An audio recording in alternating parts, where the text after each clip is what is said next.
Bem-vindos a todos, muito obrigado pela vossa presença.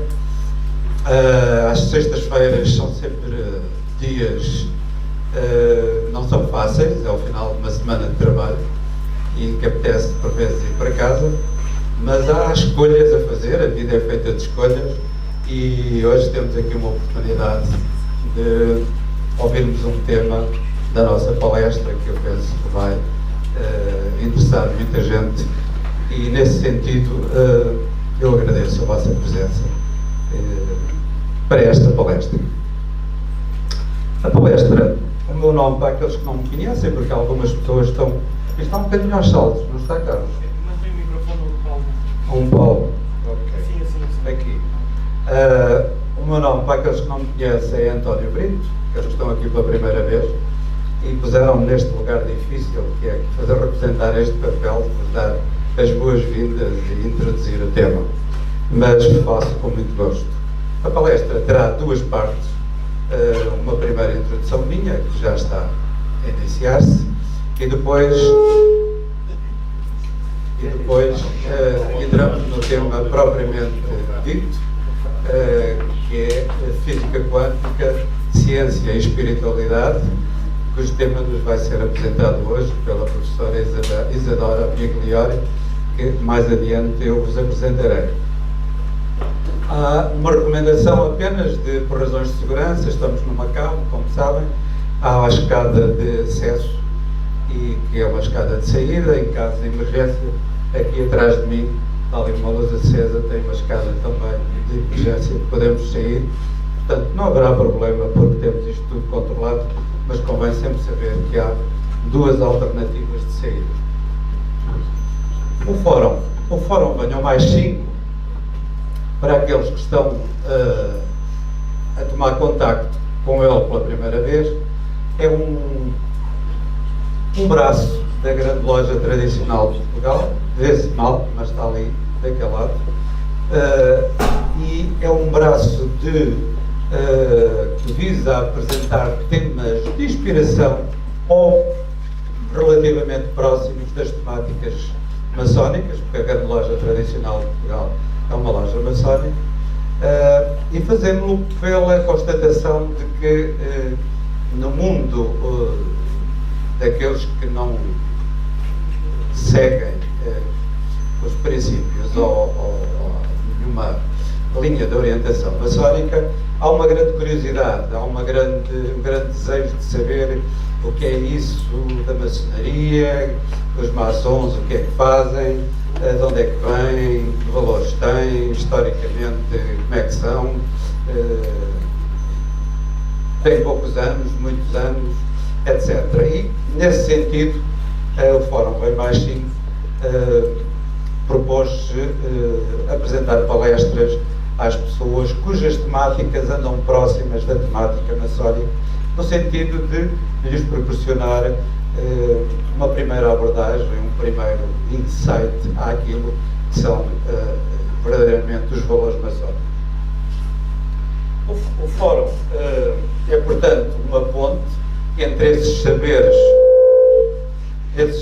praticados pela maçonaria, chamamos especulativa, ao contrário da mais antiga, que de séculos atrás se chamava operativa, porque os padreiros andavam de facto a talhar a pedra e a construir palácios e catedrais, que era aí que vem o termo.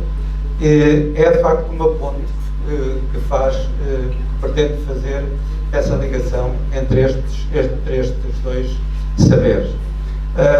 Venham mais 5 porque se inspira na canção de Zeca Afonso, que é uma canção agregadora de envolver as pessoas, levá-las à participação, sempre num contexto de liberdade e total possibilidade de confrontar ideias diferentes.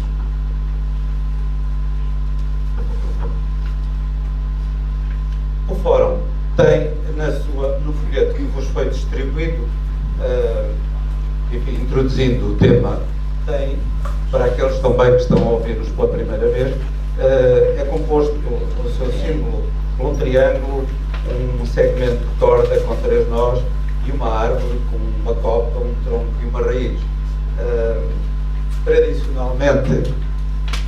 Tradicionalmente o triângulo, nas escolas mais esotéricas, o triângulo equilátero significava a Trindade Divina, compreendida como harmonia, perfeição, sabedoria, e simboliza o desenvolvimento espiritual, sempre numa base de levar o ser humano das trevas para a luz, no fundo, na compreensão daquilo que são os mistérios da vida e que podem transformar-nos em melhores pessoas. O segmento de corda tem 3 nós, o 3 é a raiz quadrada de 9, por vezes é a raiz quadrada de 91, que representa a corda que os antigos maçons, e provavelmente ainda alguns das áreas mais distantes, usavam essa corda para medir e definir os canteiros da obra, e é uma corda de 81 nós, que simbolicamente podem ver à volta da parede e que neste segmento está representado dentro do nosso triângulo. O 3 tem a ver com as alegorias tradicionais que as grandes religiões sempre seguiram, no caso do cristianismo, Pai, Filho, Espírito Santo, dos egípcios, Osíris, Ísis e Ares, etc. Não vamos por aí, não é esse o nosso tema. A árvore tem esta tripla forma, a copa, o tronco e a raiz. A copa representa o exterior, o universo, o infinito, a relação com as dimensões superiores da vida. O tronco, mais terreno, mais material, é aquilo que podemos tocar, ver de perto. E a raiz é aquilo que tem a ver com a parte escondida, simbolicamente, de nós mesmos, que mantemos na nossa psique, aquilo que não partilhamos com mais ninguém, que só nós é que sabemos.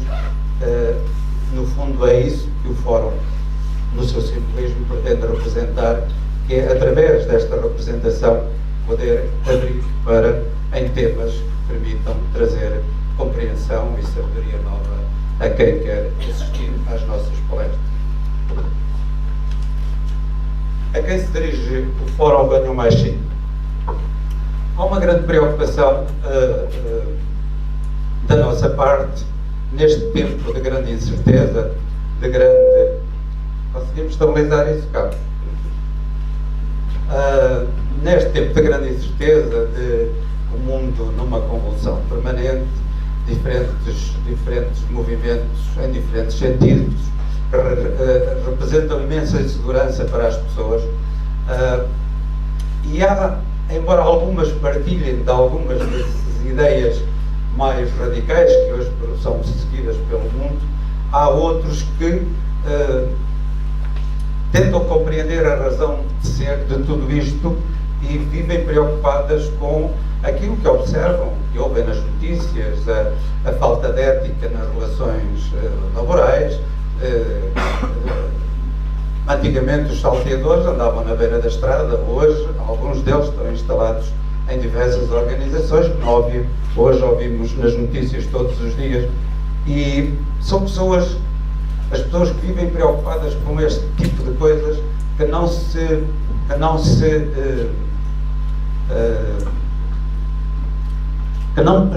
partilham, que não pretendem estar de acordo com este estado de falta de princípios, que nós, pessoas essas, que somos nós a quem se dirige com as nossas mensagens, porque nós somos tolerantes, partilhamos a liberdade e ao contrário de outras correntes. Portanto, dirigimos a nossa mensagem, a nossa partilha de saberes a homens e mulheres orientados por esses ideais de liberdade e de princípios.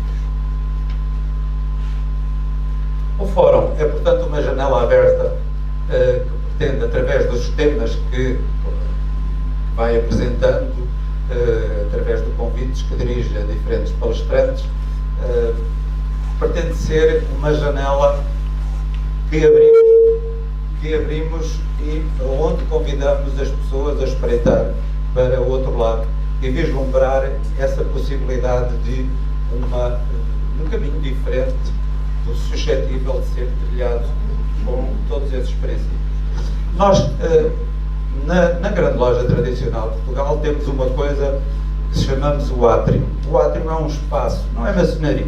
O átrio não não se trata de maçonaria, mas é uma espécie de antecâmara onde as pessoas não maçons podem integrar-se e participar sem nenhum tipo de compromisso. Em qualquer altura podem deixar de estar presentes. É, portanto, um espaço de total liberdade, mas de uma forma mais profunda, mais formatada, mais orientada para a temática maçónica, aprofundamos estes temas que vamos abordando aqui através de alguns dos temas das palestras, que embora os temas das palestras não façam parte dos temas do fórum, são elementos que incentivam a esse conhecimento. Portanto, se alguém alguma vez se sentir motivado e quiser participar das sessões do átrio, só tenho que dizer, e de uma forma 2 vezes por mês nós temos sessões em que podemos partilhar esses saberes próximos da maçonaria com as pessoas. No átrio temos um conjunto de alegorias e temos uma figura que é o portador de pedra, que simbolicamente chamamos portador de pedra àquela pessoa que acabou de chegar e quer saber um pouco mais de si. A pedra, há aquele conceito, o conceito da pedra bruta, o penedo, a grande pedra do qual é cortado um grande pedaço e que depois, mercê do trabalho da pessoa, neste caso do cortador de pedra, vai afeiçoando a pedra, tornando-a cúbica, facetada, para essa pedra poder ser colocada na obra. A obra é a obra, alegoricamente, é a obra dele próprio. Aquilo que nós dizemos, constrói-se, cortamos a pedra para construir o nosso próprio templo interior. Não andamos hoje já a construir catedrais lá fora, como os nossos antepassados há séculos, mas construímos o nosso próprio templo interior através da pedra que vamos limando e afeiçoando em nós mesmos para construir no nosso templo. Esse é o trabalho que desenvolvemos no átrio.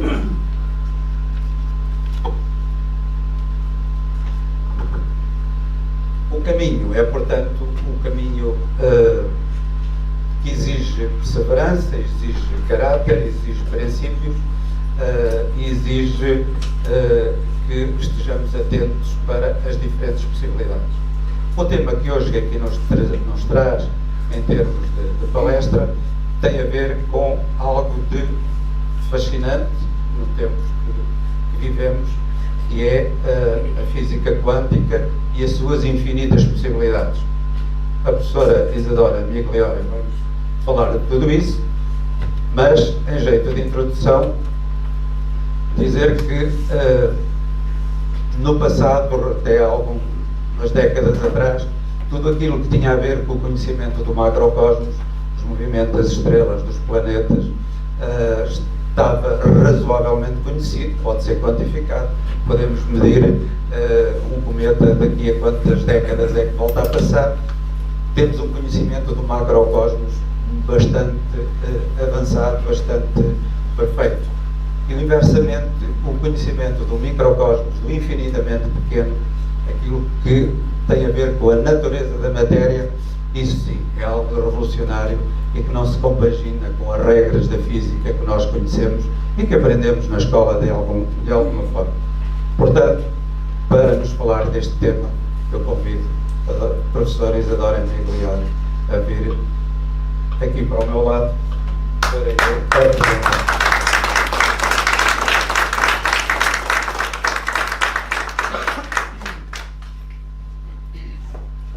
O folheto que vocês têm em mãos faz uma síntese do tema que vamos ouvir hoje e da biografia da professora Isadora. Relembrando só que a professora Isadora Migliori é física, especialidade em astrofísica e especialista em física quântica. Trabalha com diferentes aplicações da física quântica, desde algoritmos em sistemas virtuais, passando pelo mercado financeiro, pesquisa em astrofísica, saúde, inovação e educação. Realiza pesquisa na área da investigação do impacto das ideias da física quântica na contemporaneidade, pesquisa em andamento a respeito filosófico do problema da medição quântica, projetos de consultoria, programas educativos, workshops, tendo como pilar norteador os paradigmas quânticos. Isadora Migliori é membro do Conselho Brasileiro da Nova Educação, foi professora de pós-graduação da Universidade Federal de São Paulo, na área da saúde, transdisciplinaridade, estudos da consciência, membro da linha de investigação em esoterismo ocidental da Universidade Lusófona, em Lisboa. Recebeu o Prémio PIBIC pela publicação do trabalho, onde calculou o tempo da decoerência de sistemas quânticos sobrepostos. Uma linguagem um bocado, eu diria, hermética, nem o Mason consegue descodificar facilmente. Mas para isso temos a Isadora connosco hoje. Isadora, bem-vinda, muito obrigada pela sua presença. O tema e o tempo é seu a partir de agora. Muito obrigado.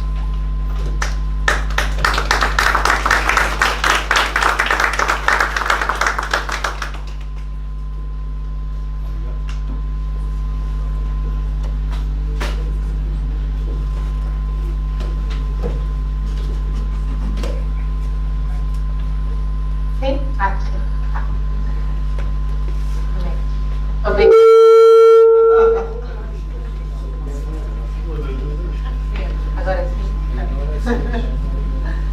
Obrigada pelo convite, obrigada pela presença, pela disponibilidade. Pela disponibilidade, nem sempre é fácil a gente se sentir disponível para um tema que às vezes achamos que não vamos compreender, né? Então, o meu intuito hoje é que a gente compreenda um pouquinho de qualquer coisa, né? Em que a física quântica nos traz de essencialmente novo é essa ideia das possibilidades. Então, hoje a gente ouve muito por aí uma frase que diz: nós criamos a nossa própria realidade. E que a física quântica de alguma maneira está relacionada com a espiritualidade. Então, a minha ideia hoje aqui nessa conversa é falar um pouquinho sobre isso, porque baseado em que a gente de alguma forma diz isso, nós criamos a nossa própria realidade. Essencialmente, por que existe essa ponte entre a física quântica e a espiritualidade? De onde vem isso? E sobre esta ótica da perspectiva quântica, como que se explica a criação da realidade que a gente experimenta? E qual é o nosso papel dentro deste processo?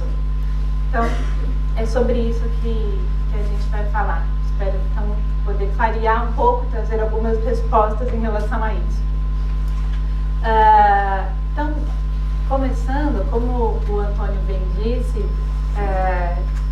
alguns milhares de anos atrás, na época de Aristóteles, quando se estudava física e astronomia, na física aristotélica você tinha algumas leis para o mundo celeste, né? E outras leis, que eram os movimentos naturais, que regiam os movimentos da Terra. Então, a matemática, ela era essencialmente uma qualidade dos astros, né? E aqui na Terra, os movimentos eram regidos pelos que se chamavam de movimentos naturais. Passado aí muito tempo, quase 2000 anos, Newton, essa história é muito bonita, eu adoro contar, mas eu vou dar grandes saltos para a gente chegar à física quântica rápido. Mas daí quando Newton começa a estudar os movimentos, os macros movimentos da Terra, Galileu já tinha calculado a gravidade, né? E Newton, então, ele descreve essa lei da gravidade pela primeira vez.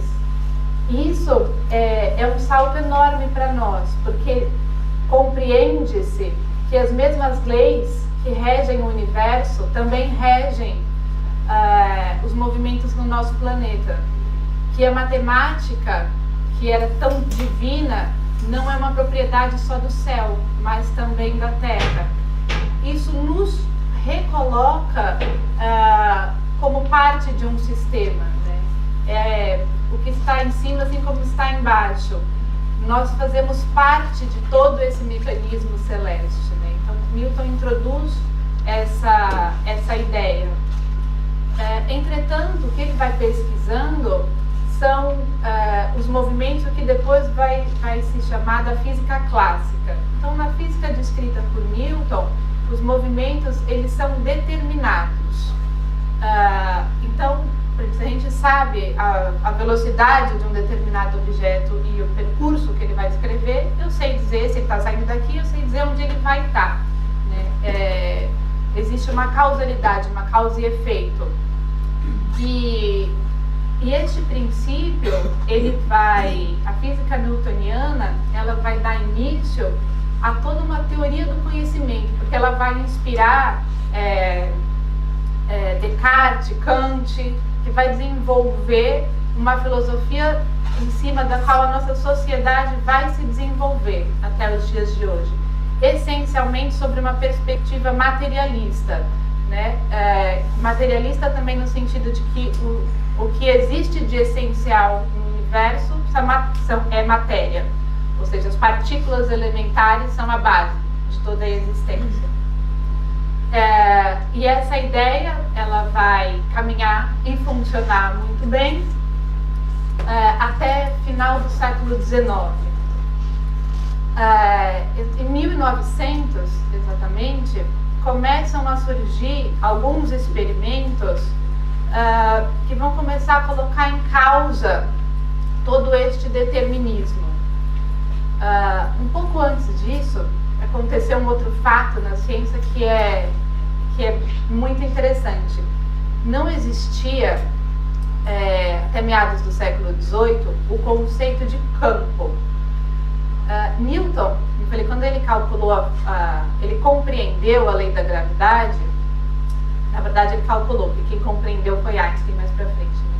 Mas quando ele calculou, ele sabia que a Lua girava em volta da Terra, a Terra em volta do Sol, em função da gravidade. Mas ele não fazia a menor ideia que força era essa que agia à distância. Ele sabia calcular, mas ele não conseguia compreender o que era isso que agia à distância, né? No Princípios Matemáticos, Newton escreve que isso deveria ser o sensorium de Deus, mas aqui ele também não explica o que seria isso, ele deixa a cargo do leitor, né? Para Newton era muito claro que existia qualquer coisa a mais, além dessa perspectiva materialista que ele tão genialmente calculou, né? Newton muitas vezes na ciência moderna é visto como o grande vilão da física clássica, mas ele era um ser muito interessante. Quando foram publicados os manifestos Rosa Cruz, Newton escreve uma carta aberta aos Rosa Cruz, se auto-intitulando também um Rosa Cruz, nessa busca sobre este algo mais que ele claramente pressentia que existia. Mas então, passado algum tempo, dois físicos, Faraday e Maxwell, começam a compreender e estudar o eletromagnetismo. Faraday, que foi um físico genial, ele concebeu pela primeira vez esse conceito de campo. E ele explicou o campo como sendo formado de infinitas linhas muito, muito pequeninas, e a variação, a vibração dessas linhas desse campo seriam as ondas eletromagnéticas, por exemplo, a luz. E a frequência com que essas ondas vibravam, por exemplo, são as cores. Então a gente consegue se ver aqui hoje, porque entre nós existe essa entidade que vibra e que permite nos vermos, né? Então, e o que compreende-se aí então é que a luz é uma onda eletromagnética. E muitos estudos sobre isso são feitos, e toda uma ciência se desenvolve, né, neste lado. E então, agora sim, em 1900,